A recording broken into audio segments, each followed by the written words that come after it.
அன்பு பேரவைத் தலைவர் அவர்களே, தயவு செஞ்சு எங்களுக்கு எப்படி பேசணும்னு அவங்க சொல்லி தர வேண்டாம். வேண்டாம், தேவையற்ற சர்ச்சையில தவறுங்க. நீங்க பாருங்க, அடுத்த உறுப்பினர் நான் பேச அழைச்சிருவேன். மொத்தமாக இந்த வரவு செலவு திட்டத்தை பொறுத்த வரைக்கும் அதுல வந்துருவோம் என்ன நிறை குறை என்பதை பற்றி. இப்ப இந்த வரவு செலவு திட்டத்தில் 2026-27 இருந்த 3,93,272 கோடி ரூபாயிலிருந்து திருத்த வரவு செலவு திட்ட மதிப்பீடுகள் 2026-27 4,05,802 கோடியாக உயர்த்தப்பட்டிருக்கிறது. அதாவது 12,730 கோடி ரூபாய் இப்ப நீங்க உயர்த்தி இருக்கீங்க. நாங்க போட்ட வரவு செலவு திட்டத்துக்கும் இப்போது இருக்கக்கூடிய வரவு செலவு திட்டத்துக்கும் 12,730 கோடி ரூபாய் உயர்த்தி இருக்கு. ஆனா இந்த உயர்த்துறதோடு இல்லாம MGNRGSல வர வேண்டிய தொகை 3,451 கிளைம் பண்ணிட்டு இருக்கோம். மெட்ரோ ரயில் செகண்ட் ஃபேஸ் அதையும் நீங்க கேட்டுட்டீங்க. அது 9,523 கோடி ரூபாய் லோன் வாங்கி கட்டிட்டு இருக்கோம். அந்த பணத்தையும் மத்திய அரசுல கேட்டிருக்கீங்க. அது ஒரு 12,974 கோடி. அப்ப ரெண்டையும் சேர்த்தோம்னா கிட்டத்தட்ட 26,000 கோடி எங்களுடைய பட்ஜெட்டை விட இப்பொழுது நீங்கள் கூடுதலாக செலவுக்கு போட்டிருக்கிறீர்கள். ஆனா சொல்றது நாங்க செலவு குறைச்சலா பண்றோம், நாங்க செலவை குறைத்திருக்கின்றோம். ஆனா இங்க 26,000 கோடி ரூபாய் உங்கள் பட்ஜெட் மூலமாக கூடுதலாக செலவு செய்யப்பட்டிருக்கிறது என்பதை இந்த கவனத்துக்கு கொண்டு வர கடமைப்பட்டிருக்கேன். 200 யூனிட் மின்சாரம் இதெல்லாம் சொன்னா நீங்க கோவிச்சுக்கிட்டுருவீங்க. யாரும் இங்க கிடைக்கல. 3 லட்சம் பேர் மனு கொடுத்திருக்கிறதாக செய்தி வந்திருக்கு. பலர் இன்றைக்கு காத்துக்கிட்டு இருக்காங்க. யாரும் கிடைக்கல.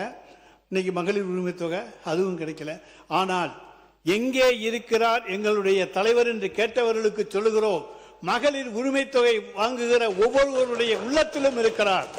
புதுமை பெண் திட்டம், தமிழ் புதல்வன் திட்டம் இவற்றிலே பயனடைந்திருக்கின்ற பயனாளிகளுடைய உள்ளத்திலே இருக்கின்றார். அதை போல இன்றைக்கு பேருந்திலே அரசு நகர பேருந்திலே பயணம் செய்பவர்களுடைய விடியல் பயணத்திலே அவர் இருக்கின்றார். விடியலை நீங்கள் எடுத்து விட்டீர்கள், பரவாயில்லை. தமிழ்நாட்டுக்கு விடியல் எங்களால் மீண்டும் கிடைக்கும். எனவே அந்த விடியல் பயணத்திலே அவர் இருக்கின்றார். இப்படி ஒவ்வொரு காலை உணவு திட்டத்தில் இருக்கின்றார். இப்படி அடுக்கிட்டே போலாம். அதனால எல்லா வகையிலேயும் தமிழ்நாட்டு மக்களுடைய இதயங்களிலே அவர் இருக்க செய்திருக்கின்றோம். ஆனா ஓட்டு போற அந்த நேரத்தில் மட்டும்தான் சின்ன குழந்தைங்க அங்க போய் குறுக்கால புகுந்து அவங்களுக்கு எந்த திட்டமும் தெரியல. ஆனால் நிச்சயமாக நீங்க இப்ப சொல்லிருக்கீங்க பாருங்க, அண்ணன் சீர் அது கொடுக்க முடியாது 832 கோடி ரூபாயில. ஏன்னா 2022-23 மட்டும் நாங்க மூவாலூர் ராமாமிர்தம் அம்மையார், அதை போல முத்துலட்சுமி ரெட்டி அம்மையார் திருமண உதவி திட்டம், இந்த திட்டங்கள்ல கொடுத்த பெண்களுடைய எண்ணிக்கை மட்டும் 1 லட்சம். அப்ப எல்லா பெண்களும் என்று எடுத்துக்கொண்டா நிச்சயமா 2 லட்சம் 3 லட்சம் பேர் வருவாங்க. நீ தங்கம் 1,05,000 ரூபா, உங்க அதிர்ஷ்டம் 1 லட்சத்துக்கு வரட்டும், புடவை 10,000க்கு வரட்டும்.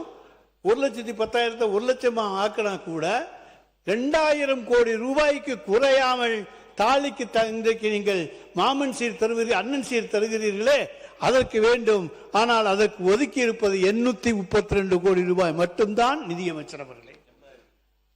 அதே போல ஒவ்வொரு சைக்கிள் சொல்றீங்க, அது நாங்க 3,900 ரூபாயில சைக்கிள் கொடுத்தோம். இப்ப சூப்பர் சைக்கிள் கொடுக்க போறீங்க 8,000 ரூபான்னு சொல்றாங்க. அந்த 8,000 ரூபாய் சைக்கிளை கொடுத்தீங்கன்னா அதுக்கு நான் வர்ற பணம் கணக்கு பார்த்துக்கங்க. எதுவுமே நீங்கள் போட்டிருப்பதெல்லாம் அரைகுறையாகத்தான் இருக்கிறது. முழுமை அடைகின்ற தொகை அதில் கொடுக்கப்படவில்லை. எனவே இந்த பட்ஜெட்ல நீங்க மாண்பு நிதி அமைச்சர் சொல்றேன். பேரவைத் தலைவர் அவர்களே, மாண்பு நிதி அமைச்சர் சொன்னா கோச்சிங்கன்ற அந்த வார்த்தையை மட்டும் அவைக்குள்ள நீக்கிறேன். மாண்பு நிதி அமைச்சர். மாண்புமிகு பேரவைத் தலைவர் அவர்களே, சீனியர் மோஸ்ட் இந்த ஹவுஸ் அவர் சொல்லியிருக்காங்க, அவங்க தலைவரை எங்கே தேடுவோன்னு சொல்லியிருக்கிறாங்க, எங்கே கண்டுபிடிப்போம்னு சொல்லியிருக்காங்க, எங்கே பார்க்க முடியும்னு சொல்லியிருக்காங்க. மகள் உரிமை தொகையை பற்றி நீங்கள் கேட்டிங்கன்னா தலைவர் நேம் தான் வரும்னு சொல்லியிருக்கீங்க. ஏன் இன்னும் அடிஷ்னலாக ஒன்று நீங்கள் மிஸ் பண்ணிட்டீங்க. தமிழ்நாட்டில் இருக்கிற ஒவ்வொரு தலைமையிலையும் 1,28,000 கடன் விட்டது போனது நீங்கள் தான். அங்கே தான் அவர் தேடணும்னு நினைக்கிறேன் நான். ஒரு ஹெட் கவுண்ட் மேலேயோ 1,28,000 கடன் இருக்கு சார். சார் இது நான் சொல்லல சார். சார் முதல் பொறுமையா இருங்க, ரிலாக்ஸா இருங்க, ரிலாக்ஸ், கூலா இருங்க, கூல் கொஞ்சம் கூலா இருங்க. நான் சொல்றேன் சார். இது சார் அவங்க சொன்னாங்க தான் நான் சொல்றேன். 1,28,000 ரூபாய் கடன் ஒவ்வொரு ஹெட் கவுண்ட் மேலேயும் இருக்க காரணம் ஹிஸ்டரி படிச்சது ப்ரீவியஸ் டிஎம்கே கவர்மெண்ட் மட்டும்தான். அவங்க பினான்சியல் லாஸ் பண்ணது தான், அட்மினிஸ்ட்ரேட்டிவ் கொலாப்ஸ் தான். மாதிரி நாங்க 50 வருஷம் இல்ல சார், நாங்க 50 வருஷம் ஆச்சு இல்ல. ரிலாக்ஸா இருங்க சார். சார் ரிலாக்ஸா இருங்க, நீங்க கத்துறதுனால பிரயோஜனம் இல்ல சார். சொல்றத கேளுங்க, கொஞ்சம் ரிலாக்ஸா இருங்க. சொல்லிக்கிட்டே இருக்க வேண்டியதான், நீங்க கோரஸா கத்திக்கிட்டே இருக்க வேண்டியதான், இருக்க வேண்டியதான். நான் சொல்றத கேளுங்க, இதை நான் பொய்யா சொல்றேன். ஆக்சுவல் என்ன பட்ஜெட்ல சொல்லிருக்காங்களோ என்ன சொல்லிருக்காங்களோ அதை தான் நாங்க சொல்லிருக்கோம் ஒயிட் பேப்பர்ல. நாங்க வேற ஒண்ணும் புதுசா ஒண்ணும் சொல்லலையே அவைத் தலைவர் அவர்களே. ஒயிட் பேப்பர்ல நாங்க என்ன சொன்னோமோ அது கிளியரா இருக்கு. 1,28,000 ரூபாய் கடன்றது அவங்க விட்டுட்டு போன கடன்.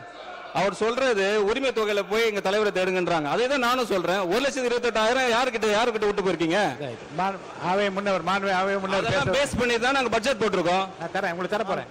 மாண்பு பேரவைத் தலைவர் உட்காருங்க. மாண்பு உறுப்பினர் பேசியதற்கு அந்த துறையோட அமைச்சராக இருக்கிற நிதி அமைச்சர் அவர்கள் பதில் சொல்கிறார்கள். நீங்கள் எல்லோரும் எழுந்து கூச்சலிட்டால் எப்படி சபை நடைபெறும்? மாண்பு உறுப்பினர் வருங்க. மாண்பு பேரவைத் தலைவர், மாண்பு பேரவைத் தலைவர் அவர்களே, நீதித்துறை பட்ஜெட் தாக்கல் பண்ண பிறகு நீதித்துறை செயலாளர் அவர்கள் விளக்கமாக சொல்லியிருக்கிறார்.